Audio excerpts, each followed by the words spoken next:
Playing from Bhavya Bharat.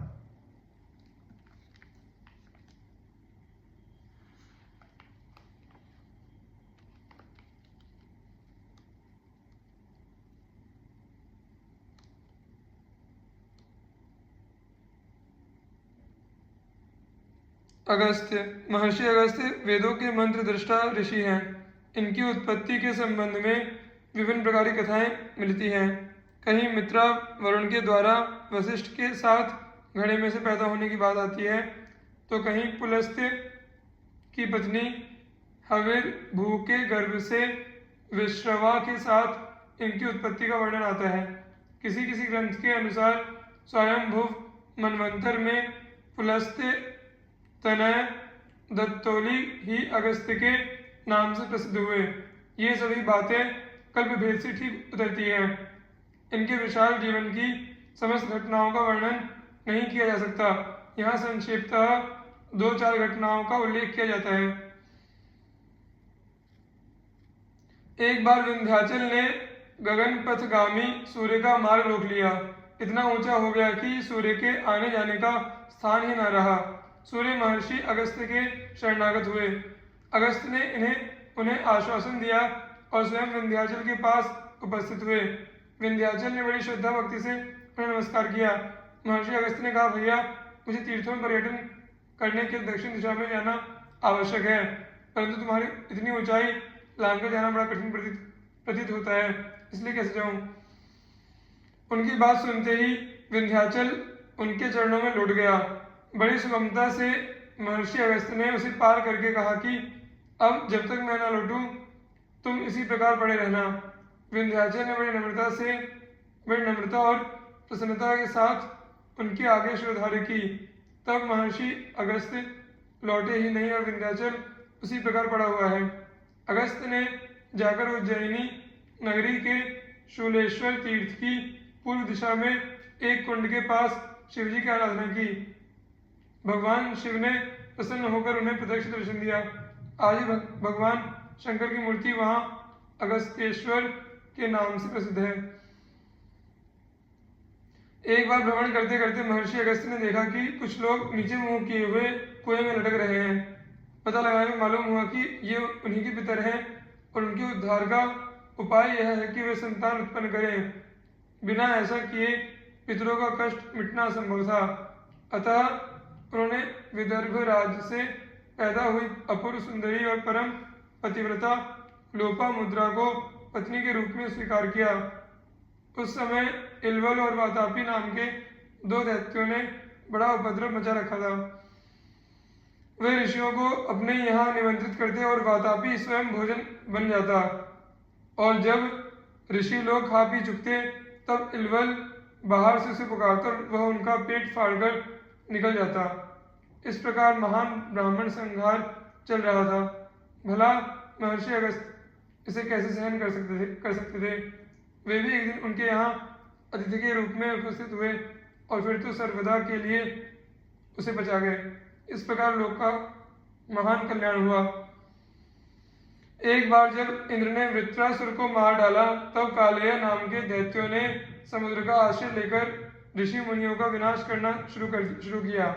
वे दैत्य दिन में तो समुद्र में रहते और रात में निकलकर पवित्र जंगलों में रहने वाले ऋषियों को खा जाते। उन्होंने वशिष्ठ, च्यवन, भरद्वाज सभी के आश्रमों पर जाकर हजारों की संख्या में ऋषि मुनियों का भोजन किया था। अब देवताओं ने महर्षि अगस्त्य की शरण ग्रहण की। तब उनकी प्रार्थना से लोक की व्यथा कहानी देखकर उन्होंने अपने एक चुल्लू में ही सारे समुद्र को पी लिया। तब देवताओं ने जाकर कुछ दैत्यों का वध किया और कुछ भागकर बादल चले गए। एक बार ब्रह्म हत्या के कारण इंद्र के स्थानच्युत होने के कारण राजा नहुष इंद्र हुए थे। इंद्र होने पर अधिकार के मत से मत होकर उन्होंने इंद्राणी को अपनी पत्नी बनाने की चेष्टा की। तब बृहस्पति की सम्मति से इंद्राणी ने एक ऐसी सवारी से आने की बात कही जिस पर अब तक कोई सवार न हुआ हो। मदमत नहुष ने सवारी ढोने के लिए ऋषियों को ही बुलाया। ऋषियों को तो सम्मान अपमान का कुछ ख्याल था ही नहीं, आकर सवारी में जुट गए। जब सवारी पर चढ़कर नहुष चले तब शीघ्रातिशीघ्र पहुंचने के लिए हाथ में कोड़ा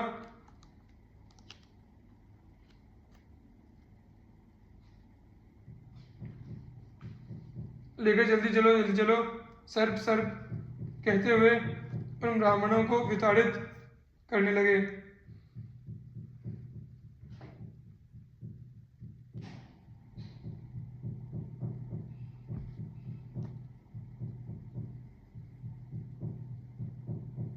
यह बात महर्षि अगस्त्य से देखी नहीं गई।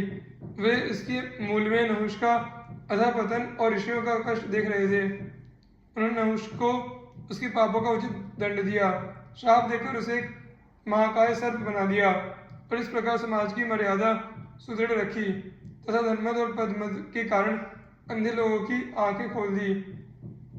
भगवान श्री राम वन गमन के समय इनके आश्रम पर पधारे थे और इन्होंने बड़ी श्रद्धा भक्ति एवं प्रेम से उनका सत्कार किया और उनके दर्शन आलाप तथा संसर्ग से अपने ऋषि जीवन को सफल किया। साथ ही ऋषि ने उन्हें कई प्रकार के शस्त्रास्त्र दिए और सूर्योपस्थान की पद्धति बताई। लंका के युद्ध में उनका उपयोग करके स्वयं भगवान श्री राम ने उनके महत्व की अभिवृद्धि की। प्रेम लक्षणा भक्ति के मूर्तिमान स्वरूप भक्त सुतीक्ष्ण इन्हीं के शिष्य थे। उनकी तन्मयता और प्रेम के स्मरण से आज भी लोग भगवान की ओर अग्रसर होते हैं। लंका पर विजय प्राप्त करके जब भगवान श्री राम अयोध्या को लौट आए और उनका राज्याभिषेक हुआ तब महर्षि अगस्त्य वहां आए और उन्होंने भगवान श्री राम को अनेकों प्रकार की कथाएं सुनाई। वाल्मीकि रामायण के उत्तरकांड की अधिकांश कथाएं इन्हीं के द्वारा कही हुई है। इन्होंने उपदेश में सत्संकल्प के द्वारा अनेकों का कल्याण किया। इनके द्वारा रचित अगस्त्य संहिता नामक का एक रामोपासना संबंधी बड़ा सुंदर ग्रंथ है। पुलस्त महर्षि पुलस्त भी पूर्वोक्त ऋषियों की भांति ब्रह्मा के मानस पुत्र हैं। ये भी अपनी तपस्या ज्ञान और दैवी संपत्ति के द्वारा जगत के कल्याण संपादन में लगे रहते हैं। इनका प्रभाव इतना अधिक है कि जब एक बार अपनी दुष्टता के कारण रावण को कार्तवीर्य सहस्त्रार्जुन के यहाँ बंदी होना पड़ा था तब उन्होंने उनसे कहा कि इस बेचारे को मुक्त कर दो और इनकी आज्ञा सुनते ही वह सहस्त्रार्जुन, जिसके सामने बड़े बड़े देवता और वीर पुरुष नतमस्तक हो जाते थे, इनकी आज्ञा को उल्लंघन नहीं कर सका। इनके तपोबल के सामने बरबस उसका सिर झुक गया। पुलस्त की संध्या, प्रतीचि आदि कई स्त्रियां थीं और दत्तोली आदि कई पुत्र थे। यही दत्तोली स्वयंभू मनवंतर में अगस्त्य नाम से प्रसिद्ध हुए। इन्हीं की एक पत्नी हविर्भू से विश्रवा हुए थे, जिनके पुत्र कुबेर रावण आदि हुए। ये योग विद्या के आचार्य माने जाते हैं। ऋषि पुलस्त ने ही देवर्षि नारद को वामन पुराण की कथा सुनाई है। जब पराशर क्रुद्ध होकर राक्षसों के नाश के लिए एक महान यज्ञ कर रहे थे तब वशिष्ठ के परामर्श से पुलस्त का अनुरोध मानकर उन्होंने यज्ञ बंद कर दिया, जिससे महर्षि पुलस्त उन पर अत्यंत प्रसन्न हुए और उन्हें अपनी कृपा और आशीर्वाद से समस्त शास्त्रों का पारदर्शी बना दिया। भगवान के अवतार ऋषभ देव ने बहुत दिनों तक राज्य पालन करने के पश्चात अपने ज्येष्ठ पुत्र भरत को राज्य देकर जब वन गमन किया तब उन्होंने महर्षि पुलस्त के आश्रम में रहकर ही तपस्या की थी। ब्रह्मा के सर्वतत्वज्ञ पुत्र ऋभु से तत्वज्ञान प्राप्त करने वाले निदाघ इन्हीं महर्षि पुलस्त के पुत्र थे। ये अब भी जगत की रक्षा दीक्षा तत्पर हैं।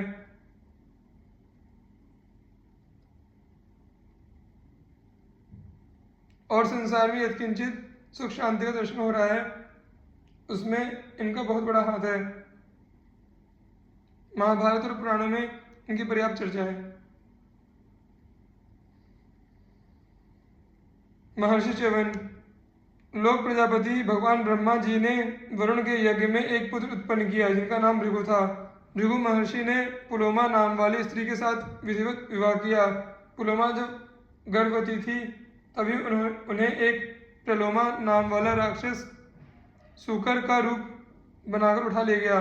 पुलोमा रोती जाती थी तेज दौड़ने के कारण ऋषि पत्नी का गर्भ च्यवित हो गया, जिससे एक महातेजस्वी पुत्र उत्पन्न हुआ।